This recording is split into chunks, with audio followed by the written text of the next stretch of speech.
let me start by telling you a very brief story. Hopefully it will not take that much time, actually. When it comes to evaluation again, actually, I mean, what important is how good is our understanding about what we do, how we communicate the evaluation. The story I wanted to tell you is that, I mean, a conversation I had with my teenage son, when he asked me, name one thing that you believe has turned primitive. One thing. I said tube TV set, which is very obvious. No one would, now we use LCD or LED. But then say, okay, you're right. And I asked the same question to him, and he said Xbox. And you can imagine how far, I mean, the difference that tube TV set, I think, was invented in 1950s, probably 40s, while Xbox only created, probably invented in 2000, less than 20 years. So that really shows, I mean, like different generations understand differently that same concept, that same question. I think it's important to start from there, actually, when we discuss about PBL, like today, or in fact, evaluation in general, actually. We should really set that same question that can be understood well by all audiences, whoever read the report, whoever use the report. That's what's important. And that's very much what we discussed in the PBL, in the DEC meeting on PBL evaluation, as I said earlier. DEC members, I mean, in general, they see that PBLs work well in the MCs with a strong policy framework, capacity, and institutions. But at the same time, DEC is also convinced that PBL may also be needed to support the MCs with weak institutions. I think quite a recommendation also in the report. And particularly to build this capacity and strengthen the institutional framework. And certainly this requires extra effort from the staff. So not only working in high-income country with better capacity, but let's say how we can then promote this modality in like lower-income countries with lower or weak institutional capacity. So basically, this extra effort, I mean, might be needed, particularly if we get involved ourselves in the process, what do you call that, process-oriented policy actions. So I just had a brief conversation with DG Marvin. I mean, I said in developing countries, I come from developing countries, we struggle a lot with distinguishing between outcome and process. Sometimes we say, we have done a lot, but then someone comes, okay, show me the outcome. So we have to understand that. It's probably not really something that the developing country authorities want to sustain, but very much they struggle with their own institutional capacity, that we want to promote that, but at the same time you need to understand we have done a lot. So basically, when we talk about this process-oriented policy action, probably can be justified if it's probably more on the promoting reform process for countries with limited capacity, as I said earlier. Probably we need to map out a sequence reform program. Like now we have, I mean, a series of reforms that we are promoting, and then countries want to pursue that, and then we do it in sequence. And you have to recognize that process as well. But at the same time, I think, as I mentioned earlier, I mean, depending on the design, PBL can also act as incentive for future reform. I mean, maybe lower income countries, I know, I mean, they, well, I mean, I try to really avoid the impression that, I mean, because some staff or some board members, in fact, actually like might have an impression that PBL is very much for quick disbursement, which is not really the case, not really always the case. So basically, I mean, this PBL, I mean, can be an incentive for countries to really foster future reforms or advocate, in fact, really advocate more, much better governance and business process within governments. So basically, what I wanted to say is that many countries have benefited significantly from these PBLs to further advocate reforms. In the report mentioned clearly, if you read actually how Indonesia, my country, and Bangladesh, for example, we have benefited significantly from this engagement with IEDB on policy-based lending.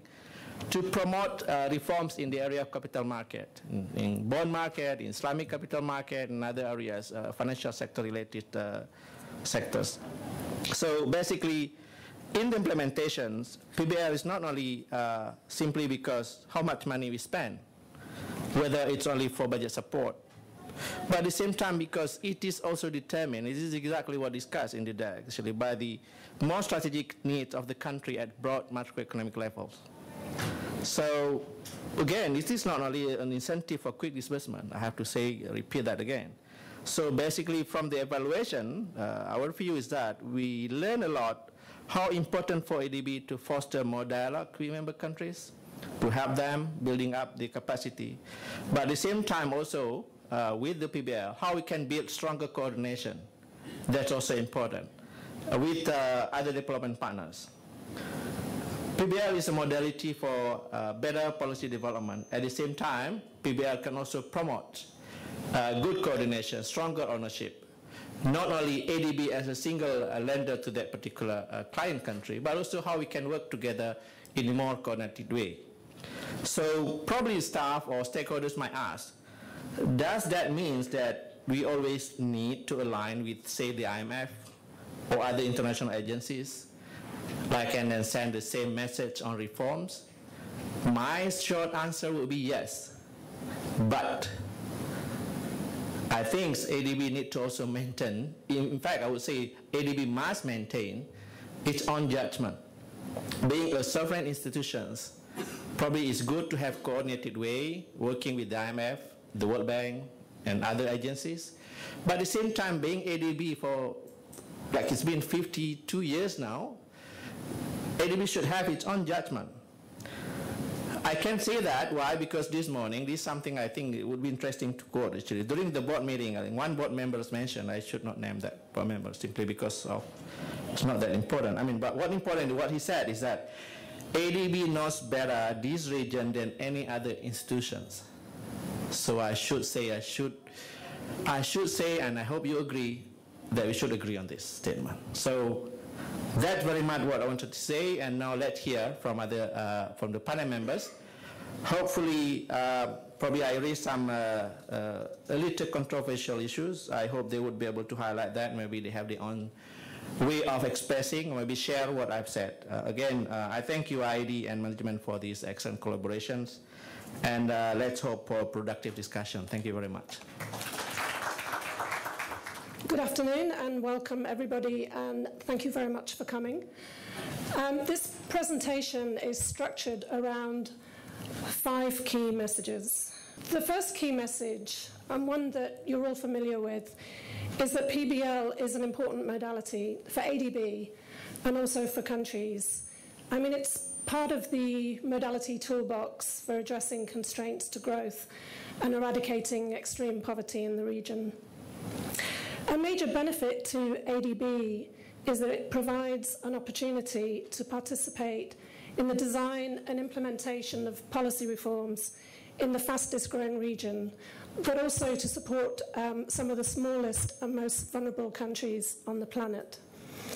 For countries, PBL provides financing in times of need, and it also allows countries to tap into ADB expertise and technical assistance. The second key message is that while use of PBL has expanded, in practice it's concentrated in 4 countries and 1 sector. And the third key message is that, as judged by validated project completion reports, performance has improved over the evaluation period quite significantly. The fourth key message, and one that's perhaps harder to talk about, is that even with this good performance, the criticality of ADB-supported policy actions to these results is much less clear. And this leads to the 5th key message, which regards issues of design. And it was issues of design which affected the ability to better understand ADB's value added in crafting policy reforms in the region. So the evaluation question, the main evaluation question, recognized that PBL has 2 key objectives. One is to provide financing, and the other is to support policy reform. And the compatibility between these two objectives cannot be taken for granted. So we looked at both, and the subsidiary questions focused on ADBs responsiveness, PBL results, and design. Our evaluation methodology included portfolio and data analysis. We did a large number of desk assessments of PBL design. We looked at over 80 RRPs. We reviewed all the project validation reports completed over the period, of which there were over 100. We did country field missions to Indonesia, Pakistan, Philippines, Nepal, and Kyrgyz Republic. And we did a compilation of all policy actions supported over the period, of which there were thousands. We undertook interviews, and we also reviewed the literature on PBL and similar modalities, which is actually growing. So why is PBL an important modality for countries and for ADB? For ADB, it's an opportunity to support reforms with potentially large impacts. There was just mention of capital market reform. So these impacts are potentially much greater than anything that can be delivered by projects alone. And in terms of size, while we all know that PBL is limited to 20% of sovereign operations, it actually accounts for 1/3 of disbursements. So it's an important modality for disbursement in ADB. For countries, it provides fast dispersing, fungible financial resources that can be used for anything. The advantage to countries of PBLs is it involves much fewer transaction costs. So there's no procurement, there are no contracts, there are limited implications for safeguards. And this results in easier or faster processing and implementation, and hence a much higher share in disbursement. But in addition to the financial resources that come with PBL, countries also really highly appreciated the technical assistance. And technical assistance is, in fact, a critical component of the reform process. So volume has grown, but in practice, it's concentrated in a small number of large countries. So as you can see in the charts, for OCR countries, or for OCR that financed PBLs, over 50% was concentrated in the Philippines and Indonesia. And in those countries, formerly known as ADF countries, 50% was accounted for by Pakistan and Vietnam. So the third key point was that performance has improved significantly. I mean, it's quite remarkable. Prior to the evaluation period, the success rate of PBLs was 43%, and in this evaluation period, the success rate was 80%. So it's more or less doubled, and that's quite remarkable. Although I should say the same thing also happened in the World Bank with DPLs. And there are a number of reasons why this has happened, but there are two significant ones. And the first one is really the shift to the use of single tranche PBL, whether that's a standalone single tranche PBL or whether it's part of a programmatic series. And the difference with these PBLs is that they disperse resources against actions already completed by government. So it reduces a lot of the uncertainty around the reform program, and it means that disbursement is instant following approval. The other key reason is that there's been a much narrower focus. PBLs now focus much more on public sector management, which help to reduce coordination issues across ministries, and we'll come back to this point. We looked for evidence to support the findings of PVRs, so we looked for evidence outside of the PVR process, and we did find some evidence to support positive results in public financial management and capital market reform, especially in those countries where ADB has had long-term engagement through PBLs. Despite this improvement in performance, the evaluation also found that the criticality of policy actions to development results is much less clear. And one reason for this, and it was just mentioned, is the large number of process-related policy actions. And we're not saying that process-related policy actions are not important. Of course, process is important. But their results are difficult to measure, and they're easily reversed, and they're very often not discussed in project completion reports. So, for instance, training. The result of training is often not discussed in project completion reports. What would be the result of the government reviewing a paper, or what would be the result of a circular? And why are these things important? So some of those things were missing. Taken on their own, process actions are low depth, and they do not remove critical constraints to growth, which is the main purpose of a PBL. So the evaluation found issues of design, and we've structured these, or we've ordered them into strategic issues and operational issues. So at the level of strategic issues, we found that PBLs tend to be directed at countries with higher income per capita and with greater capacity. But the potential to deliver results is greater in the low-income countries. We also found a tension between financing and reform in a crisis period, especially in those countries that do not have access to crisis response PBL. We found, too, that PBL has become more concentrated in public sector management, and we thought that that lacked clear strategic direction. And there's been less use of PBL in ADB's area of comparative advantage. So you don't really see PBL supporting policy reforms in energy, transport, and water, but there are serious public sector management issues in those sectors. So there were several operational issues on design, and I'm just going to focus on a few. I think it's worth noting that PBL does not finance the cost of reform. It helps to finance the budget. And second, a large PBL does not mean more reforms or deeper reforms. Other MDBs have delinked the size of the loan from any concept of reform costs, whereas in ADB there was a sense that it was still lingering, and hence often people try and estimate the economic internal rate of return, which it doesn't really make sense. Third, the criticality of policy actions to outcomes is not always assessed at project completion. So we don't always know how policy actions, which are the first step in the results chain, we don't always know how the policy actions contribute to outcomes. And fourth, because loans now disperse against policy actions that have already been undertaken by the government, this has created a whole new set of incentives in all organisations. And because there's a whole new set of incentives, it means that it's much more important for greater scrutiny of PBL outside of the scrutiny done by the regional department.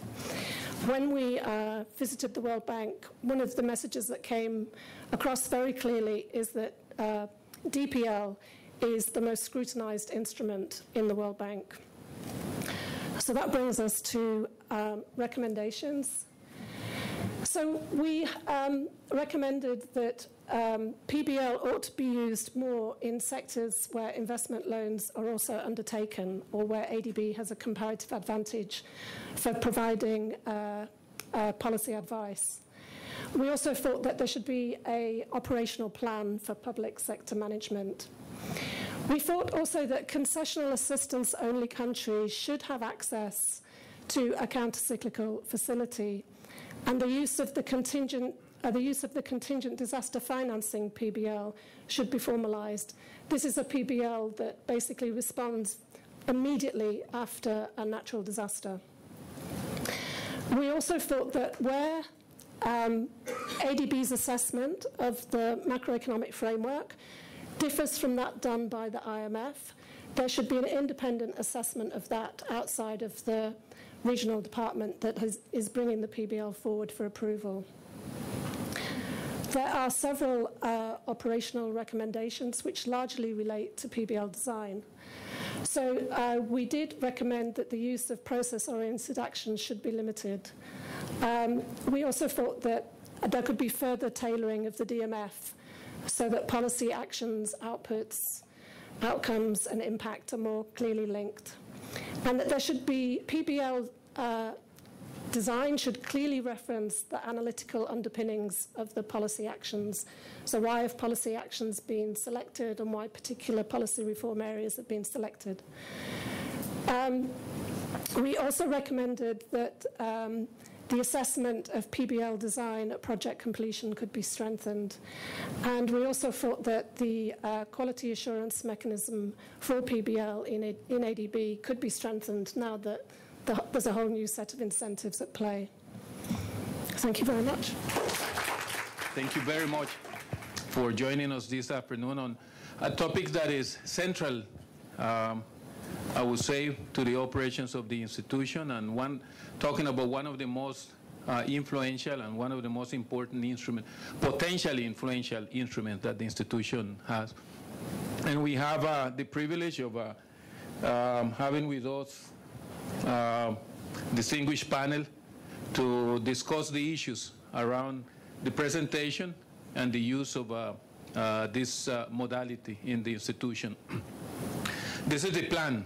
We're going to first talk about this potential that Joanne, in a very nice way, has exposed here. And then we're going to talk about some examples and delve a little bit more on the performance of the institution in the use of PBL. And then we're going to go to you, listen to your questions. And so please save your questions for that moment.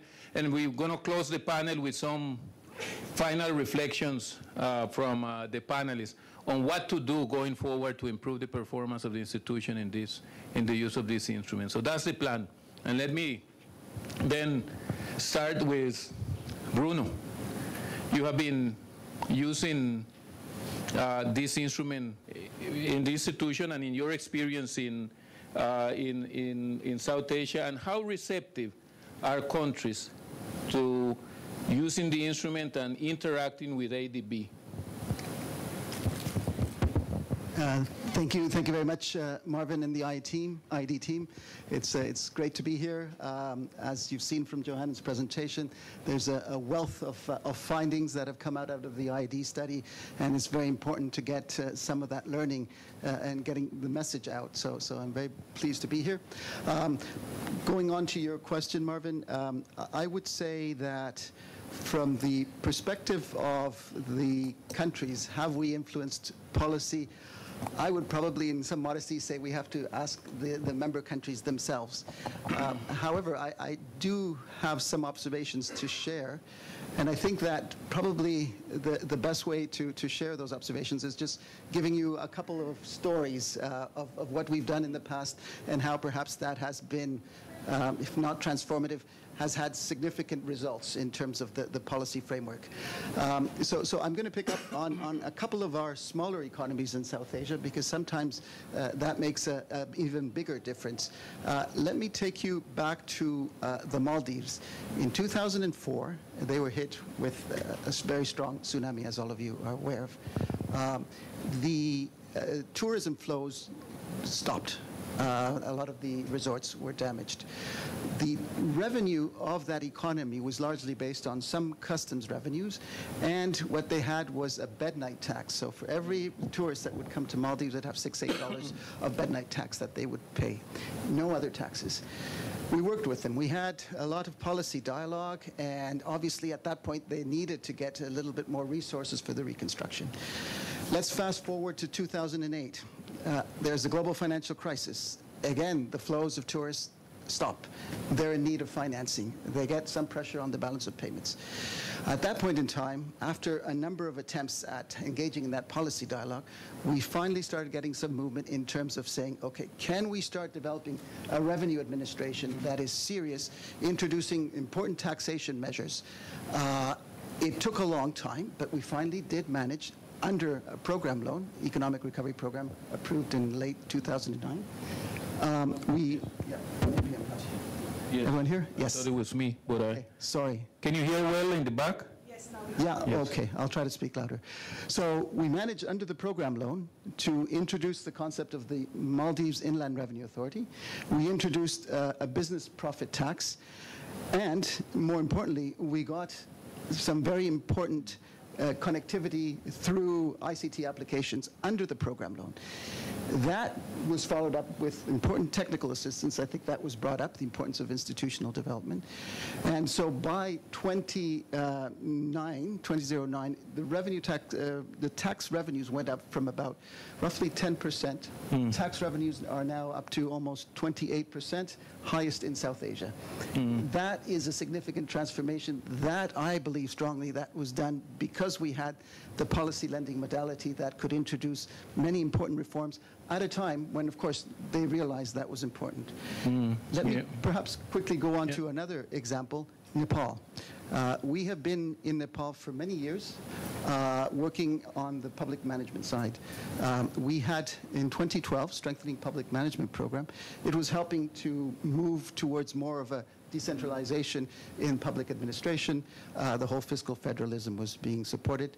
Now, what happened there were we had a number of very interesting results under the policy-based loan. A very interesting one was the introduction of e-procurement. So basically an e-platform so that for public procurement over $60,000, it has to go through an e-platform system. So the bidding is done through electronic systems, the selection is done through electronic systems. With that reform alone, and taking account that we've got about $1 billion of public procurement over a year, we managed to save about 20%, $200 million a year. Again, an example of how very important critical policy actions can make the difference. Very, very quickly, we have right now 4 program loans under administration, 2 in India under the public sector management, and then 2 on the capital markets that were referred to, 1 in Bangladesh and 1 in Sri Lanka. They're doing very well. What are some of the interesting things that have come out of this process? I'll just give you 2 examples and I close. Yeah, oh, right, okay. So Let's keep it short so that we can cover everyone here, right? So in India, we are in the midst of implementing a big program of public sector management reforms in West Bengal and another one in Punjab. 2 years ago, there was a task force on the Fiscal Responsibility and Budget Management Act at the central level. They asked us, can you please make use of the learnings from your PBLs and see what you can recommend? We did, and it was some very important acceptance. Earlier this year, we had another important task force, which is the 15th Finance Commission. Again, looking at how we transfer resources. Again, we got a seat at the table, and just a couple of months ago, we presented to them. So I think that the PBL modality is a very important element. I think we can influence policy, and perhaps let me stop there. Thank you. Thank you very much, Bruno, for that very broad perspective of how you yourself and the region have been using the instrument. Let me now go to Ramesh. Ramesh, Southeast Asia is, on the other hand, the largest user of PBLs. If in our count, 57% of our resources are invested in Southeast Asia. So there's a lot of experience in the region. And so can you elaborate on examples of this influence in the region, and particularly also if you can talk about the use in crisis times of this instrument? Thanks very much, Marvin. Before I go into a couple of examples and also share the crisis perspectives, I think IED, particularly with the starting of the What Works, What Doesn't Work series, it's been a fantastic value addition. It's a forum where you can argue, but still be friends and talking. Absolutely. Nationally, so greatly appreciate. I think on the, by way of examples, if we recall a couple of points that Joanne presented, do PBLs work better in low-income or lower-income countries in comparison with MICs, UMICs? In Southeast Asia, most of the countries are mix and UMICs. And I think the PBLs there have been very, very useful. ED Syurkani mentioned the experience in Indonesia. So I think the context, the financing needs in those countries, they are quite different. The policy-based lending, policy-based financing has been a very useful powerful tool, as based on what we've seen. At the same time, as many know, as board members particularly know, we've also been rebalancing between policy-based lending and other instruments, and particularly learning from policy-based lending into going into sector investments. Now, coming to a couple of examples, there are many. Because PSM has been a large part of what we do across the bank, let me take something that we've done in Indonesia, which is also partly related to the crisis.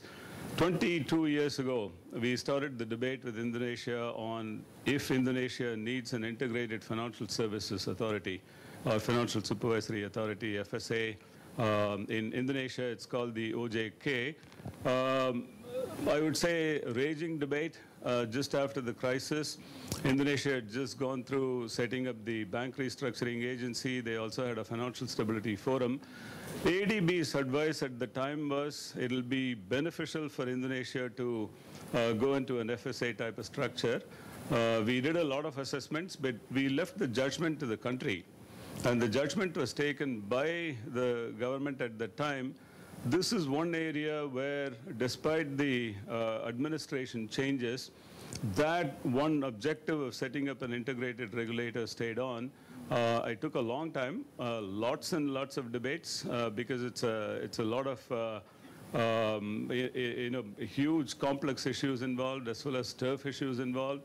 Essentially, if you're integrating banking sector supervision, central banks will be left only with monetary policy.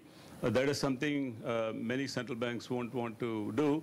But Indonesia went through a very, very healthy debate, including at the parliament. Now, what ADB did was providing independent advice, advisory support, hand-holding, capacity building, preparing, planning, and so on. But obviously, the political decision had to be taken by the authorities, which they did beautifully. And the PBL has been, in our view, in our assessment, has been a very useful tool here in setting up. Now, 15 years from 1997 was when the agency was set up. It's become a thriving agency in our view based on our assessment, and it's a model regulator in the region. Second example I would take is the local government. This is on PSM area, but I'll come back to later if there is time on other financial sector interventions we've done, capital market or other interventions that we've done, is on local government finance and public management reforms. Here I'll focus on a few lower middle income countries. They're Cambodia. For example, we've been engaged in law PDR, but in two larger countries, Indonesia and Philippines, because of the decentralization-related changes, or reforms have been very, or support for reforms has been very, very helpful, particularly for this whole idea that funding and financing should follow fiscal functions, which are devolved to the local authorities. Third example is what Joanne mentioned on infrastructure space. Over the last 5 years particularly, but going back about 10 years, ADB set up an overall framework for infrastructure policy, legal, regulatory, institutional reforms, covering 9 sectors across 7 areas. The energy sector has been a major recipient of support. The ADB support has been, I would say, quite important, influential in changing the input mix, in changing the fuel subsidy system that Indonesia has had. Last point on crisis, you asked me particularly to focus on. I think, in the region, in the ASEAN region, 3 countries were significantly affected. That is Malaysia, Indonesia, and Thailand. 2 countries where we've been very closely involved through policy-based lending. Malaysia more through technical assistance. I think if you look at today, thanks to clear policy directions countries have taken, the financial sector are far stronger, they're far more resilient. One thing that I would also highlight as an outcome of the assessments that we had done, the countries had done, this whole concept of having a strong spare tire in the system, the famous Alan Greenspan analogy, that I think countries have achieved successfully as a result of the reforms that they have accomplished. Here, the ASEAN plus 3 countries, ADB has worked very closely together with them in developing, deepening bond markets and financial markets broadly. Let me stop there. I can come back to other examples. Thank you very much. Thank you. Thank you, Ramesh. Let me now go to Emma. You bring complementary perspective now here. You bring in this perspective of the use of the instrument in fragile situations and small islands. And it has been, although it's a small proportion of the total amount of resources that the institution uses, it has been influential and important. Can you bring in that perspective and speak a bit on how this has been used in this context? Thanks, Marvin. Yes, while we might not be big in terms of dollars given through PBLs, certainly in terms of number of PBLs and the countries covered, quite significant activity is happening in the Pacific. Now, clearly with a set of small, geographically dispersed countries, narrow economies, these countries are really vulnerable to external shocks, be they economic or natural disasters. And so having some area of fiscal space to respond to that is critical. But the countries have difficulty raising revenues. They have big expenditure demands on government. It's costly to provide government services. So creating this fiscal space has been really problematic for all of the Pacific countries.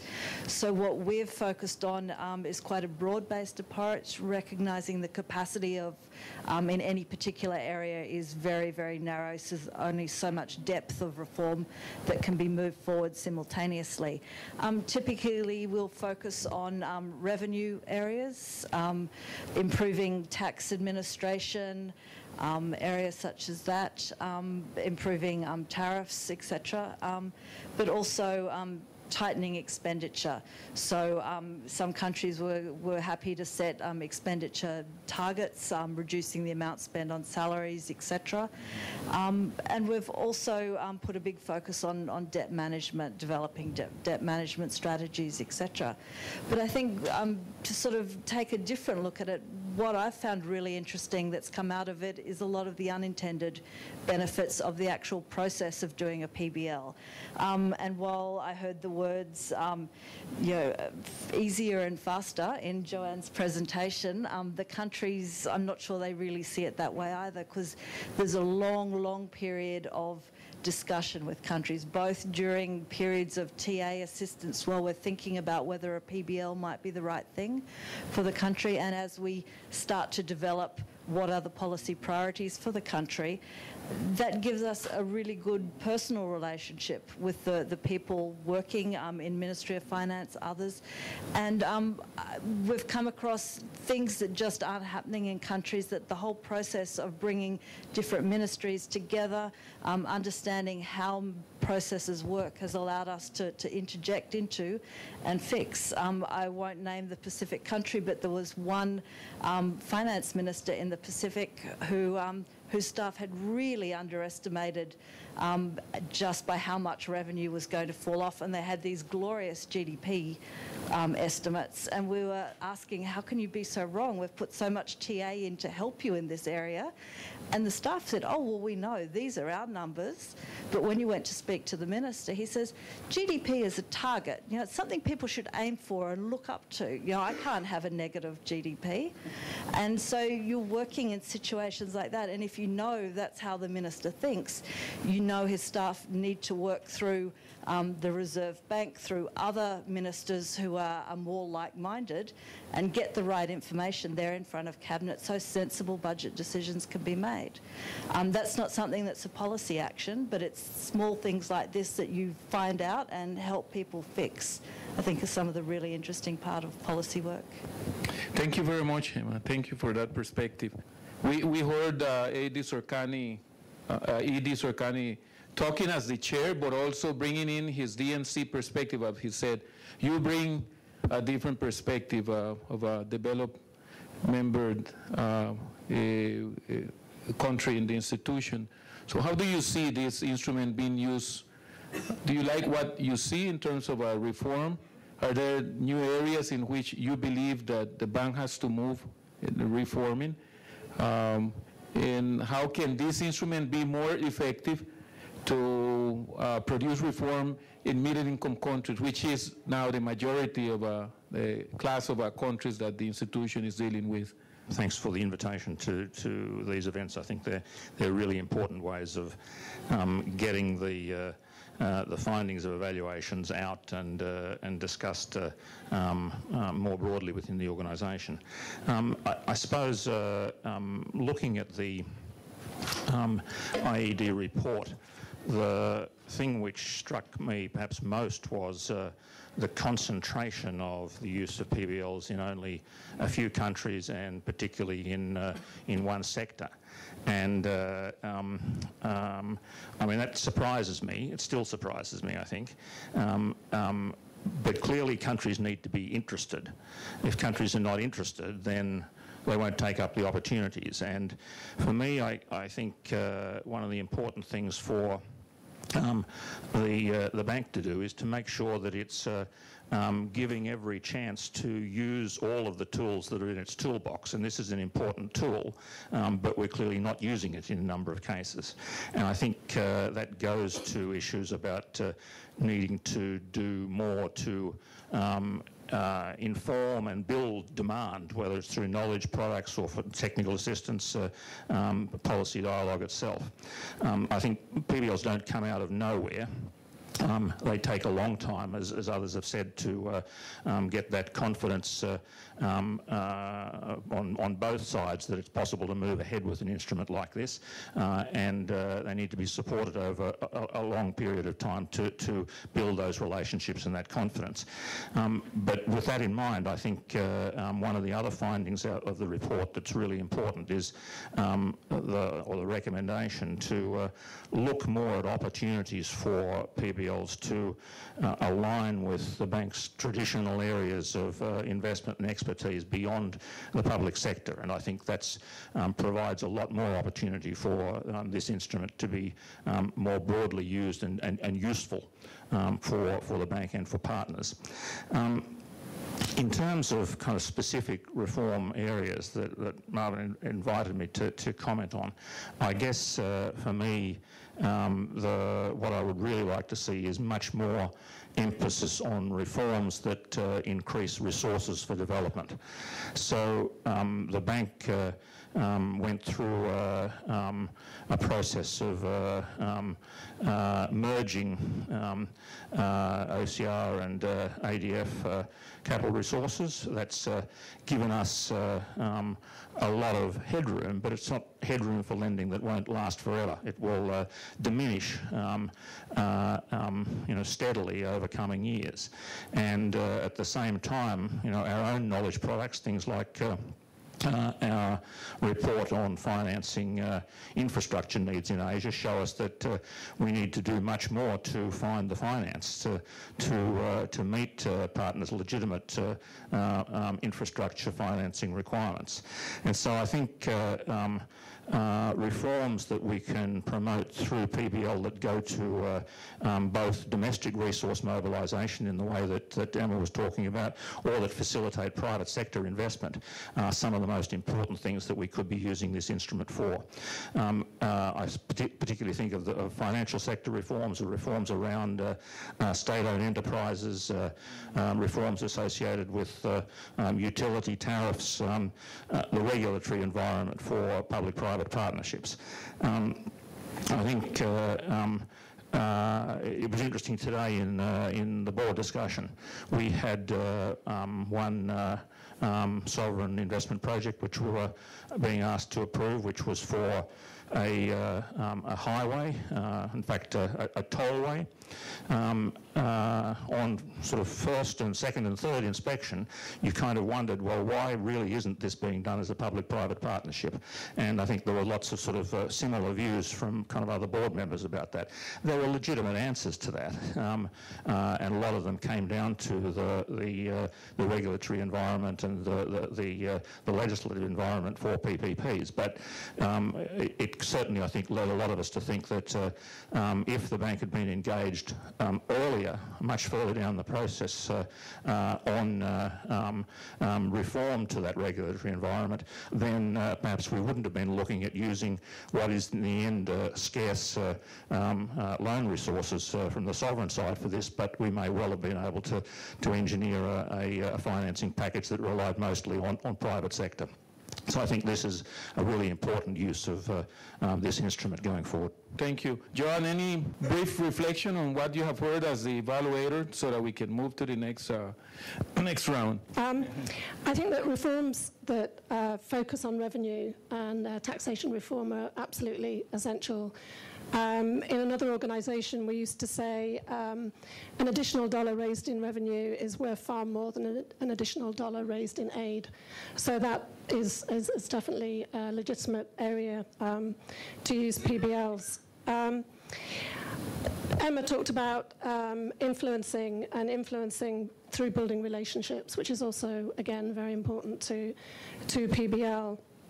And it's often important to think about, you know, where do we have these good relationships when we're doing operational support, and how can we use those good relationships to, you know, gently talk about critical reforms. I heard analytical work mentioned, and one of the things that is important in policy is using evidence to support policy reform. So generating analytical work to support PBLs is very important. And finally, just on, I heard that PBLs do take a long time, or can take a long time to design, and I think that's true. But because there is this new instrument that rewards countries for actions already completed, there's also a new set of incentives, which means that PBLs can actually be designed very quickly to reward governments for actions that have already been undertaken. And who knows how long ago these actions were taken and whether they've been supported by other donors. So there is a new set of incentives that I think we need to be aware of as well. Thank you. Let's go to the audience. Before the time runs out, and we want to talk a little bit about how to improve the use of this instrument and the performance of the instrument, the results of the instrument, because as we heard, the performance is high already, but we need to make sure that the results are tangible. Okay, thank you. Thank you, Marvin. My name is Kamir Bhatta. I'm the head of the Knowledge Sharing and Services Center. I joined the bank in 2005 and spent 10 years in SARD, the first 6 working on projects and programs in South Asia. I did a policy-based loan back in 2007, whose third tranche is going to the board after 11 years. And after having looked at the report that came out, and after looking at all the issues that were raised, I think the ADB is trying to have it both ways, if I can be honest. On the one hand, we keep on saying, as we should be engaged with governance for reforms. And reforms, they don't happen in a span of 1 or 2, 3 years. Certainly not in the governance area, which is where I was involved in. And these countries are really hard to work in. I mean, the loan was in Bangladesh. At the time and Bangladesh, at the time that we started the loan, was the most corrupt. For the last 5 years, it had been the most corrupt in the world. And we're doing a governance reform program. And we had policy conditions. And we engaged with them. And if you were to look at it now, you would say the program has not been successful because they didn't fulfill 3 out of 46 conditions. And so, and one of the recommendations there was about not having process-based indicators. But I'm sorry, that then really misses the whole point about how we engage in policy reforms. In many countries, process-based indicators are the way in which ADB can actually make a difference in those countries. If you're looking at some things that the Public Accounts Committee is supposed to do, and there's a gap in the process of how the Account Committee works, for us not to realize that constraint and keep on saying, you know what, this is what should happen as outcome, and we forget about the process, really just misses the whole picture altogether. So this is not a question to anybody in the group over there, although Bruno is, was involved in SAPF at the time, as he's still there. I am interested in hearing your views about whether or not we should actually also be looking at the bigger picture of what policy-based loans are supposed to be doing. We can't have it both ways. You can't say, let's have 10 conditions and let's have $500 million go out the door, but not then look at the bigger picture of reforms, because that's what the policy-based loans are supposed to be doing. They're supposed to be looking at the policies that the governments have in place or should have in place in order to come up with the reforms and the outcomes that we want. I'm not sure that the report, actually captures the true intent and the extent of what it is that we're supposed to be doing. These are difficult things we're asking the governments to do. They're not building a road. They're actually making governance policy-based reforms. That takes a long time. We need to be mindful of that. That's all I wanted to say. Well, yeah, good provocation. We'll hear the panelists. What do they think?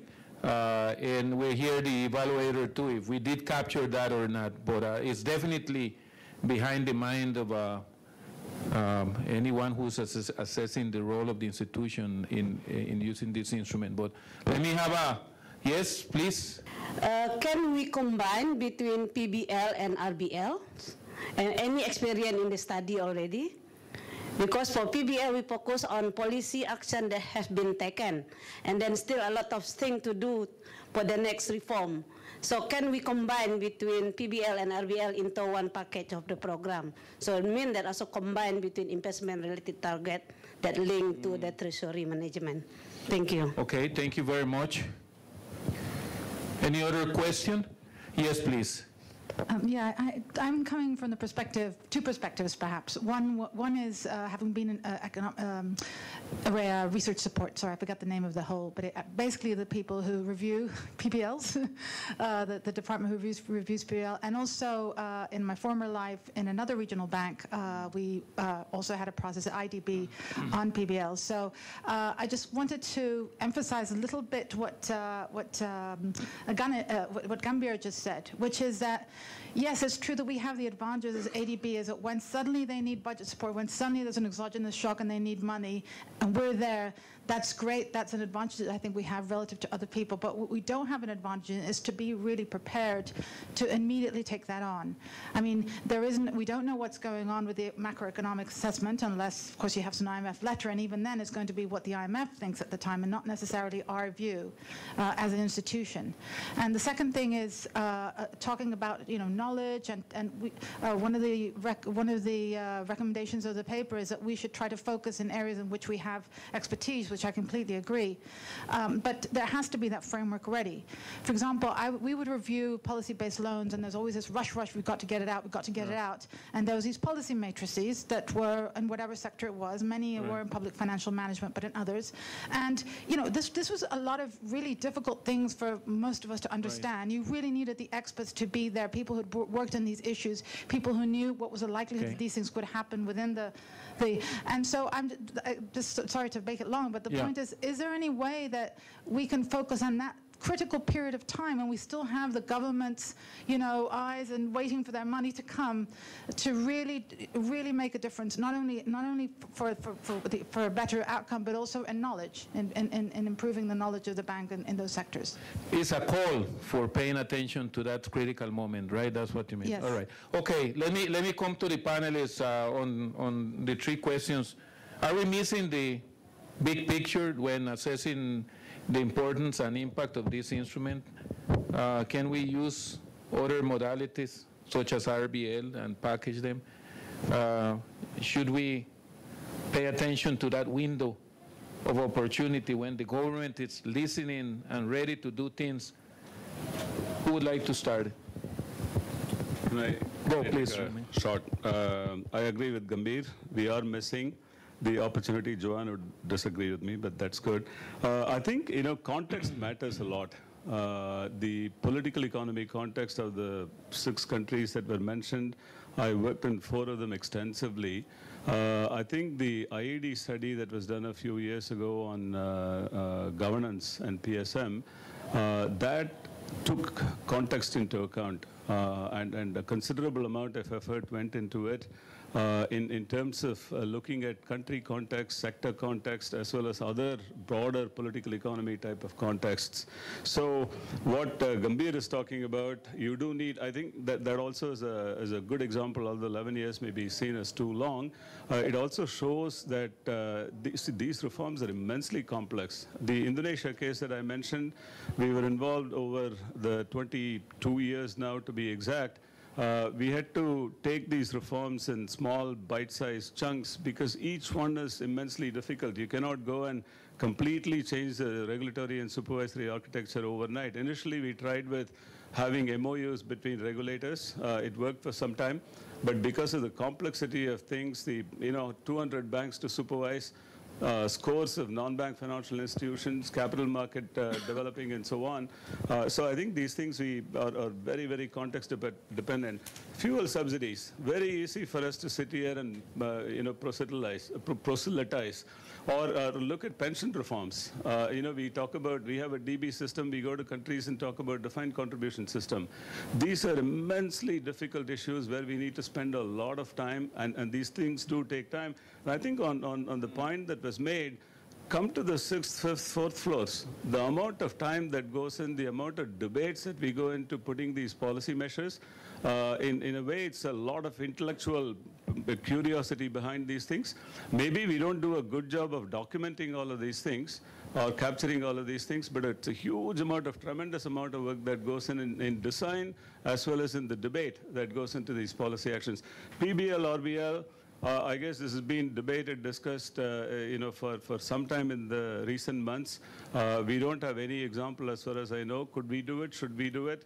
I don't know. It depends. But I think certainly we can combine elements of, we do have the sector development program as a modality, which actually does work well in cases, particularly in sectors like education, where I believe it's been quite helpful. On Valerie's point on urgency, I think, I guess urgency, expertise, you had two parts to your question. On the expertise, I think that's something, in terms of assessment and so on, I take that point, bank needs to work together. But the review time per se being compressed, I think that also we can address. It's not that these things are rushed in comparison with project loans. I think it is just that probably when they come for review, you may feel time frame is compressed. But on the urgency issue, do we have instruments if there are exceptional type of urgent situations? We do have an instrument, but countries should be willing to take them, the CSF modality which is there. Thank you very much, Ramesh. Talking about urgency, I would urge our audience to, if you intervene, do it short. Put your question to the panel right away, and I would ask the same thing to the panelists. Let's make it short so that we can have more intervention. If we don't have intervention from them, you have intervention. I have questions for you. Can I please. Yes, Gambhir, I will be very, very blunt, very frank, as I usually am. The question I put to the audience is, if you see an opportunity, you have a transitional government, caretaker government. Would you go ahead, seeing that there's opportunity for large reforms in the governance area, to seize the moment? Or would you say, let's perhaps be realistic, we may not be able to get all those reforms in. We don't know how long that transitional government's going to last. We don't know the legitimacy of that transitional government. Those are some questions that, perhaps with hindsight, I would put up. Having said that, we spent many, many years trying to get this full compliance. We fell short, 43 of 47, if I'm not mistaken. Now, if you look at that reform program on its own, nowhere have I seen a reform program that was so deep, so ambitious in terms of what it was trying to achieve. It achieved a lot. The last point I wanted to mention on this, we tried to go to the board 3 years ago. And if it was going to the board, we said, let's close it. No, we went to all the chairs having their representatives in Dhaka, and we said, what do we do? Should we close this? No, don't close it, because the engagement is as important. Now, if we look at perhaps the IED, this would come out as saying, no, you went way over time. You should have, done something with it before that. So these are some of the implicits that come in. Let me stop. Thank you very much, Bruno. Yes, Scott, please.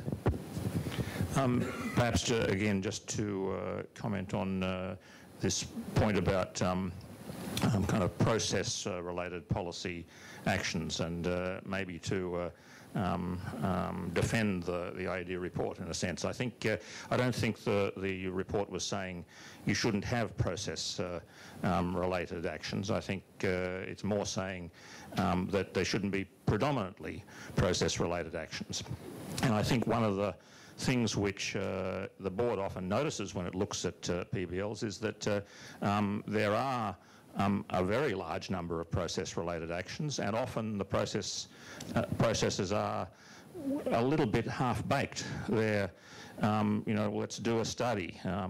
We'll enact legislation. We'll make a plan. We'll do a framework. We saw one the other day that said we'll continue doing what we're already doing.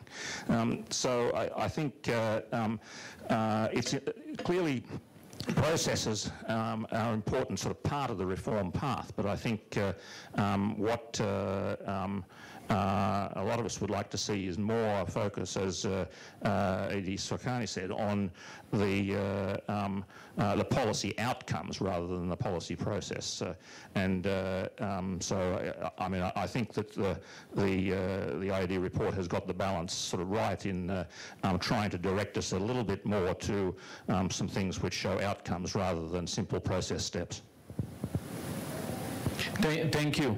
Yes, Joanne. Okay, so Gambia, I'm very familiar with the PBL in Bangladesh, not because it was included in this evaluation, but because it was included in the governance evaluation, because it was a very large governance program in Bangladesh at that time. And I think that point that you made is absolutely critical. Yes, context matters. It matters completely. But very often in RRPs, we didn't see a political economy assessment. It was just assumed that the reforms would go ahead because money was being provided, that somehow the money itself provides an incentive for the government to undertake the reform. And of course it doesn't. I mean, that's like, it's like asking, I'm going to be a bit too political if I say this, but it's like asking a certain government to change its drug policy. Here's some money. The government's not going to do it because it gets some money. So there is this issue about ownership, and therefore political economy is really important. That particular reform that slowed everything down was about appointing an ombudsman, right? Or actually admitting that an ombudsman should be appointed. And it took a long time. It took 11 years. And to have some money tied up against that really affects the government fiscally. Because if budget plans were made with that allocation in mind, the fact that the reform doesn't go ahead and the fact that the resources aren't allocated can really affect the budget process. So there are two sides to the equation. I mean, a Ministry of Finance can't budget and can't plan without being secure about money coming into the country. So to hold it up for 11 years is really, I've never actually come across an example like that anywhere. I mean, it is an important reform, but at what point do you say this isn't working and we have to close it down? I think in the World Bank that they're not allowed to keep these things going for more than 18 months before actually admitting that it has to be closed. So it's a really interesting example, actually, and we should talk about it further because it actually helps to illustrate a whole range of issues. Thank you, Joanne. Yes, Emma. I think one thing this shows is why people have moved to single tranche operations, because you don't get caught up. You can adjust and develop steps along the way to that desired outcome through a series of standalone policy operations, rather than having to forecast years out where government might go, recognising that governments will change, recognising that priorities will change over time. But the issue of government allocating money in their budgets and wanting the money will always be with us. We always give government an expectation of when they can expect that money. The fault might be on the part of governments by not moving fast enough. Sometimes we can't help them to move fast enough. But that's part of policy-based operations. Government can't 100% guaranteed to get the money at the point they wanted. If things aren't moving fast enough, we have to be able to say, and the other partners we're working with, we're not ready yet. The policy actions aren't developed enough yet. And it brings in whole country relationship issues. It might affect other areas of the portfolio. So it becomes quite a difficult balancing act to get the policy action right that pushes government far enough and government can still meet its own financing needs, etc. Thank you, Emma. Is there any other question that you would like to raise now? If not, let me go back to the panel here and talk about how to run this business better. It's already running at a high performance rate. We said 80%, but we have issues with understanding results. What actually changed and criticality of the actions that have been put in place by the institution. So Bruno, let me start with you. What is critical here in design, and what plans do you have in SAR to improve the way the business is run in the use of this modality? So I think that the report has focused on the key issue. Can you hear me? Yes. The question is, you know, we've got a bunch of policy actions that are thrown into that mix. We know some are more important than others. We don't know perhaps which one is the critical one, but we know certainly which ones are the more process-oriented ones and the gimmies. What I think at the heart of this, Marvin and others, is that we need to do the analysis right. And I would say, and I tell my team all the time, get the analysis right. Make sure that we do a gap assessment, a diagnostics, and we know what is driving what. We don't want to hit the symptoms. The symptoms are too easy. We can almost convince anyone, yeah, these are the sources of the problem. No, these are the symptoms. And to be able to do that, it takes a certain level of expertise, a certain level of understanding, well, good knowledge of the country, the political economy, the sector. And if we get that right, we're already far ahead of what sometimes we have seen in the past. And to get that analysis right, I think we really need to do a deep dive. And if I can be very open, a lot of times, maybe that deep dive isn't done as thorough as we would like it to be. If we get that understanding, you are convinced that the policy actions are going to change. Now, I say that against a backdrop also of a situation where we need to get the government ownership. And a lot of times, we may not get those actions on board. They may not endorse those ones. Fundamentally, if we have those actions coming from the analysis, I think we should be able to get there. Thank you, Bruno. What's your take, Ramesh, on your side? I think many of the things that we've been discussing, what were highlighted earlier by Joanne, as well as what Bruno just mentioned, very, very important. Let me start with the quality of analytics, which is super important, I would say. I think, you know, here what AED mentioned, it's also the quality of the documentation in terms of what is it that we are discussing with the authorities, what is it we are putting on paper, because paper becomes very important. And there, by the way, the example that the AED gave is one of our loans on we will continue doing what we do. Now, clearly, luckily there is space we will be working on the second part of the program. Second is actually picking up on the context issue. Anchoring what we do, the reform measures, in a deeper context is very important. You can call it political economy, you can call it legal regulatory context. And related to that is the need to do consultations, because measures hit different people in different ways. And here the well-known debate on who are the winners, who are losers, still continues to be a major issue. Take SOE reforms, for example. And I think the ED won't mind, Syurkani won't mind me mentioning Indonesia here. We have been engaged in SOE reforms in Indonesia, including through supporting public-private partnerships. There have been cases like 15 years ago when I was working on a program, senior officials would come and say, I'm going to give you the most difficult, the most awful, for lack of a better word, project for you to go and chase on PPP basis. I'm not going to give you my plum projects because I'm going to pursue it. But that's a mindset issue which we need to work with them in terms of consultations and in terms of providing them with awareness, knowledge, best practices, and so on. We can change. Indonesia has come a long way, these SOEs that we've been working on. And if not, what we see as PPP may be converted into a more a B2B type of thing, or into a beauty context type of thing. I think another thing that we need to keep in mind, we do keep doing it, but we should certainly look back and fix ourselves. We overcrowd policy matrices. We just put way too many actions, which become immensely difficult, whether it's wrong mix of process and other more substantive actions. But I think clearly we have too many. This is something many of us have been debating in the community.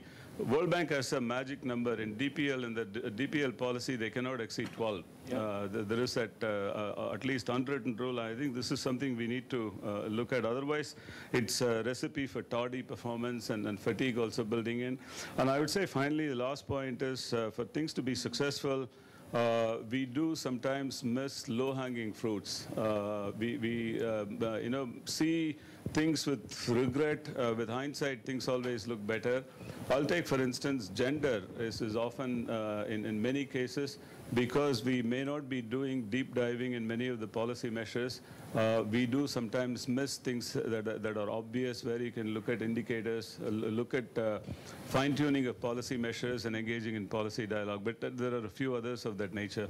Thank you very much, Ramesh. Emma, from your side, small islands with constrained institutional frameworks, what's critical there for good quality PBLs, and what plans do you have in the department to improve here in this area?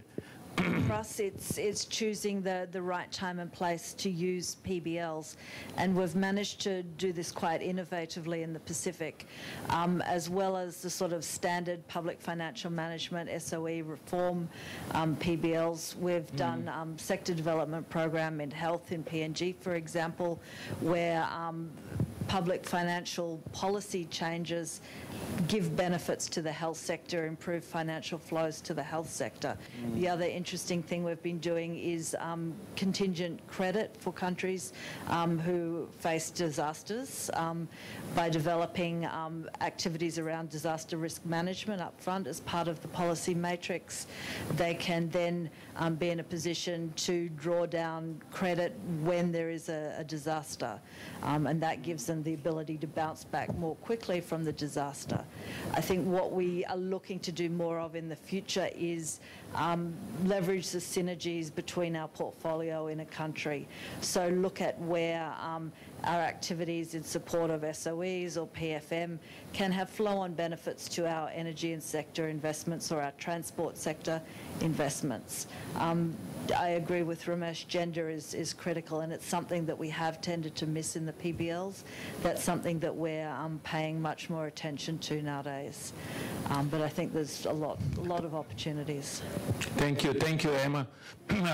Scott, from your perspective, what do you as a board member don't see that would like to see in terms of quality of PBLs and in terms of processing, and also in terms of results that you would like to see this instrument targeting in the region? So I think, I agree with a lot of the things that have been said here, particularly about the need to support the PBL process from beginning to end adequately with technical assistance, with knowledge work, with capacity development. And I think one thing which perhaps the board doesn't have very much good sense of, but we try and get it when we do board group visits, etc., is how PBLs are supported at the resident mission level, particularly when we look at this issue of, why are they focused in or concentrated in a few countries? They're big programs.